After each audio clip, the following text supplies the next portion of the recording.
ಪ್ರಿಯ ಸ್ನೇಹಿತರೆ, ಗುರು ರಾಘವೇಂದ್ರ ಸ್ವಾಮಿಗಳ ಹಿಂದಿನ ಜನ್ಮದ ರಹಸ್ಯದ ಬಗ್ಗೆ ತಿಳಿಯೋಣ ಬನ್ನಿ. ಈ ಕಥೆಯನ್ನು ನೀವು ಪೂರ್ತಿಯಾಗಿ ಕೇಳಿರಿ. ಹಿಂದೂ ಧರ್ಮದಲ್ಲಿ ಮಹಾನ್ ಸಂತರು ತಮ್ಮ ಹಿಂದಿನ ಜನ್ಮಗಳ ಪುಣ್ಯ ಫಲದಿಂದಲೇ ಈ ಜನ್ಮದಲ್ಲಿ ಲೋಕ ಕಲ್ಯಾಣಕ್ಕಾಗಿ ಅವತರಿಸುತ್ತಾರೆ ಎಂದು ನಂಬಲಾಗಿದೆ. ಅಂತಹ ಮಹಾನ್ ಯತಿಗಳಲ್ಲಿ ಶ್ರೀ ಗುರು ರಾಘವೇಂದ್ರ ಸ್ವಾಮಿಗಳು ಪ್ರಮುಖರು. ಅವರು ಕೇವಲ ಒಬ್ಬ ಸಂತ ಮಾತ್ರವಲ್ಲ, ಮಹಾ ತಪಸ್ವಿ, ದೈವಭಕ್ತ ಹಾಗೂ ಮಧ್ವ ಪರಂಪರೆಯ ಶ್ರೇಷ್ಠ ಗುರುಗಳಾಗಿದ್ದರು. ಅವರ ಹಿಂದಿನ ಜನ್ಮದ ರಹಸ್ಯವೇ ಈ ಜನ್ಮದಲ್ಲಿ ಕಂಡ ಅನೇಕ ಅದ್ಭುತಗಳಿಗೆ ಕಾರಣವೆಂದು ಶಾಸ್ತ್ರಗಳು ಹೇಳುತ್ತವೆ. ಪುರಾಣಗಳ ಪ್ರಕಾರ ಗುರು ರಾಘವೇಂದ್ರ ಸ್ವಾಮಿಗಳ ಹಿಂದಿನ ಜನ್ಮ ಪ್ರಹ್ಲಾದ ಮಹಾರಾಜನದು. ಪ್ರಹ್ಲಾದನು ಭಕ್ತಿ ಶ್ರೇಷ್ಠನಾಗಿ ಬಾಲ್ಯದಲ್ಲಿ ನಾರಾಯಣನ ಅನನ್ಯ ಭಕ್ತನಾಗಿದ್ದ. ತನ್ನ ತಂದೆ ಹಿರಣ್ಯಕಶಿಪುವಿನ ಅನೇಕ ಹಿಂಸೆಗಳ ನಡುವೆಯೂ ಭಗವಂತನ ನಾಮಸ್ಮರಣೆಯನ್ನು ಬಿಡಲಿಲ್ಲ. ನಾರಾಯಣನೇ ಸತ್ಯ ಎಂಬ ಅವನ ದೃಢ ಭಕ್ತಿಯೇ ನರಸಿಂಹ ಅವತಾರದ ಕಾರಣವಾಯಿತು. ಈ ಪ್ರಹ್ಲಾದನ ಭಕ್ತಿ ಮತ್ತು ತ್ಯಾಗವೇ ಮುಂದಿನ ಜನ್ಮಗಳಿಗೆ ಬೀಜವಾಯಿತು. ಪ್ರಹ್ಲಾದನ ನಂತರ ಅವನು ವ್ಯಾಸರಾಜ ತೀರ್ಥರಾಗಿ ಅವತರಿಸಿದನು ಎಂಬ ನಂಬಿಕೆ ಇದೆ.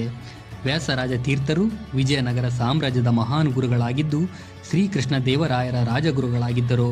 ಅವರು ವೇದ, ಉಪನಿಷತ್ತು, ಬ್ರಹ್ಮಸೂತ್ರಗಳ ಆಳವಾದ ಜ್ಞಾನ ಹೊಂದಿದ್ದರು. ಮಧ್ವ ಸಿದ್ಧಾಂತವನ್ನು ಬಲವಾಗಿ ಪ್ರತಿಪಾದಿಸಿ ಅನೇಕ ಪಂಡಿತರೊಂದಿಗೆ ಶಾಸ್ತ್ರಾರ್ಥದಲ್ಲಿ ಜಯಗಳಿಸಿದ್ದರು. ಈ ಜನ್ಮದಲ್ಲಿಯೂ ಭಕ್ತಿ, ಜ್ಞಾನ ಮತ್ತು ವೈರಾಗ್ಯದ ಸಮನ್ವಯ ಸ್ಪಷ್ಟವಾಗಿ ಕಾಣಿಸುತ್ತದೆ. ಅದೇ ಆತ್ಮ ಮುಂದಿನ ಜನ್ಮದಲ್ಲಿ ವೆಂಕಟನಾಥನಾಗಿ, ಅಂದರೆ ಗುರು ರಾಘವೇಂದ್ರ ಸ್ವಾಮಿಗಳಾಗಿ ಜನ್ಮ ಪಡೆಯಿತು. ಬಾಲ್ಯದಲ್ಲಿ ಅಪಾರ ಬುದ್ಧಿ ಮತ್ತು ವೇದಶಾಸ್ತ್ರದಲ್ಲಿ ಪಾಂಡಿತ್ಯ ಹಾಗೂ ಸಂಗೀತದಲ್ಲಿ ಪ್ರಾವೀಣ್ಯತೆ ಅವರಲ್ಲಿ ವ್ಯಕ್ತವಾಯಿತು. ಸಂಸಾರದಲ್ಲಿದ್ದರೂ ಸಹ ಅವರ ಮನಸ್ಸು ಸದಾ ಭಗವಂತನಲ್ಲೇ ಲೀನವಾಗಿತ್ತು. ನಂತರ ಸನ್ಯಾಸ ಸ್ವೀಕರಿಸಿ ರಾಘವೇಂದ್ರ ಎಂಬ ನಾಮವನ್ನು ಪಡೆದರು. ಅವರ ತಪಸ್ಸು, ದಯೆ ಮತ್ತು ಕರುಣೆ ಅನೇಕ ಶಿಷ್ಯರ ಜೀವನವನ್ನು ಬೆಳಗಿಸಿತು. ಗುರು ರಾಘವೇಂದ್ರ ಸ್ವಾಮಿಗಳು ತಮ್ಮ ಹಿಂದಿನ ಜನ್ಮದ ಜ್ಞಾನವನ್ನು ಅರಿತವರಾಗಿದ್ದರು ಎಂದು ಹಲವರು ನಂಬುತ್ತಾರೆ. ಅದಕ್ಕೆ ಅವರು ನಾನು ಪ್ರಹ್ಲಾದನ ಅವತಾರ ಎಂದು ಕೆಲವೊಮ್ಮೆ ಸೂಚ್ಯವಾಗಿ ಹೇಳಿದ್ದರೆಂಬ ಕಥೆಗಳು ಪ್ರಸಿದ್ಧ. ಮಂತ್ರಾಲಯದಲ್ಲಿ ಸಜೀವ ಸಮಾಧಿ ಪ್ರವೇಶಿಸುವಾಗಲೂ ಇಲ್ಲಿ ನಾನು ಭಕ್ತರ ಕಷ್ಟಗಳನ್ನು ನಿವಾರಿಸಲು ಸದಾ ಇರುತ್ತೇನೆ ಎಂದು ಆಶೀರ್ವದಿಸಿದ್ದರು. ಇದು ಸಾಮಾನ್ಯ ಮನುಷ್ಯನ ಮಾತಲ್ಲ, ಅನೇಕ ಜನ್ಮಗಳ ಸಾಧನೆಯ ಫಲ. ಇಂದಿಗೂ ಮಂತ್ರಾಲಯಕ್ಕೆ ಭೇಟಿ ನೀಡುವ ಲಕ್ಷಾಂತರ ಭಕ್ತರು ಗುರು ರಾಘವೇಂದ್ರ ಸ್ವಾಮಿಗಳ ಮಹಿಮೆಯನ್ನು ಅನುಭವಿಸುತ್ತಾರೆ.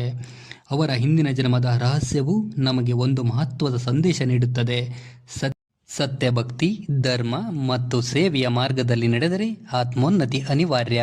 ಪ್ರಹ್ಲಾದನ ಭಕ್ತಿಯಿಂದ ಆರಂಭವಾದ ಆ ದೈವಯಾನವೇ ಗುರು ರಾಘವೇಂದ್ರ ಸ್ವಾಮಿಗಳಾಗಿ ಲೋಕಕ್ಕೆ ಅಮೃತವನ್ನೇ ನೀಡಿತು.